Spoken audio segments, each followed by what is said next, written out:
Le projet Voix et leadership des femmes au Sénégal, VLF, a tenu ce mardi à Dakar un atelier de vulgarisation et de mise en œuvre d'un cadre de suivi et d'appropriation de l'acte additionnel relatif à l'égalité des droits entre les femmes et les hommes pour le développement durable dans l'espace CEDEAO. L'objectif est de reconnaître que l'égalité des sexes est essentielle pour le développement et l'intégration régionale. Cet atelier est important pour nous à plus d'un titre parce que l'acte additionnel relatif à l'égalité de droits entre les femmes et les hommes pour le développement durable de l'espace CEDEAO, c'est un document de référence unique au niveau de l'espace CEDEAO sur les problématiques d'égalité de genre et de participation des femmes aux questions de développement.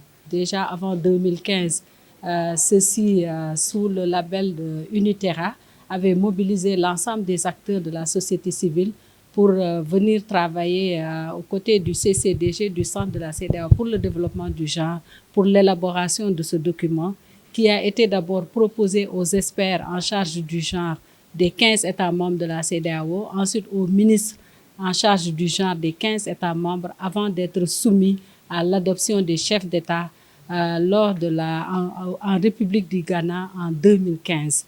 La réunion d'aujourd'hui vise à aider les organisations de la société civile, membres de ces réseaux, à adopter cet outil comme cadre de référence pour les interventions en faveur de l'égalité des sexes. Ça a été un processus très long, mais inclusif, qui a permis de faire participer l'ensemble des acteurs.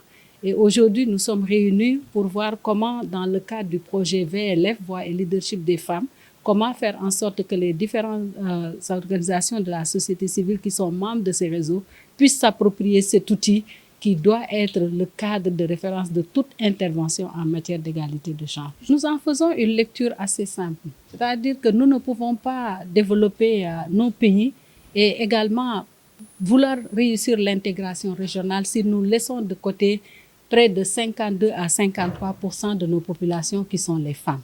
Cette initiative a été lancée en reconnaissance du lien étroit entre les défis agricoles actuels et les enjeux du changement climatique.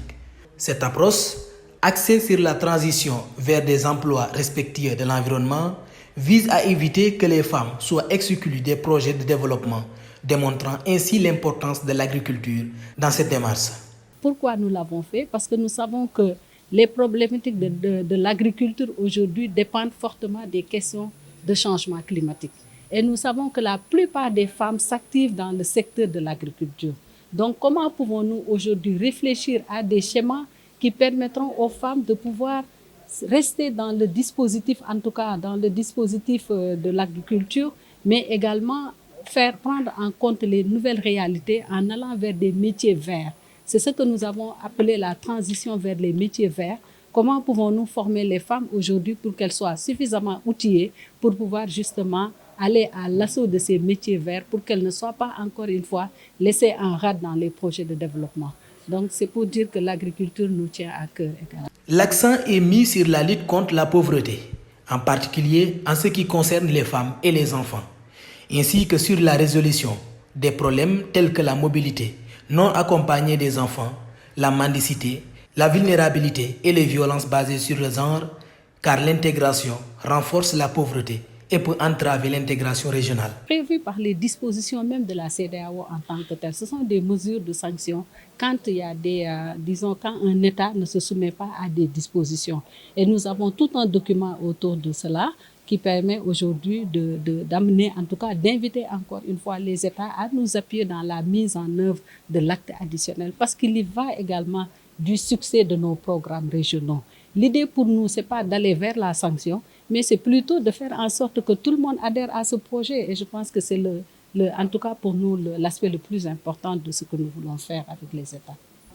Oui, ce que nous voulons, c'est il y a deux piliers de la CEDEAO, c'est-à-dire lutter contre la pauvreté et réussir l'intégration régionale. Nous avons ces deux piliers sur lesquels nous travaillons. Donc la finalité de l'acte, c'est de nous aider aujourd'hui à lutter contre la pauvreté, parce que la pauvreté touche les femmes, la pauvreté touche les enfants. Nous avons parlé tout à l'heure de la mobilité non accompagnée des enfants dans nos régions, des questions de mendicité, des questions d'apatridie, etc., des questions de vulnérabilité, les luttes contre les violences basées sur le genre. Nous ne pouvons pas réussir l'intégration régionale si nous n'adressons pas les questions d'inégalité qui aujourd'hui renforcent la question de la pauvreté.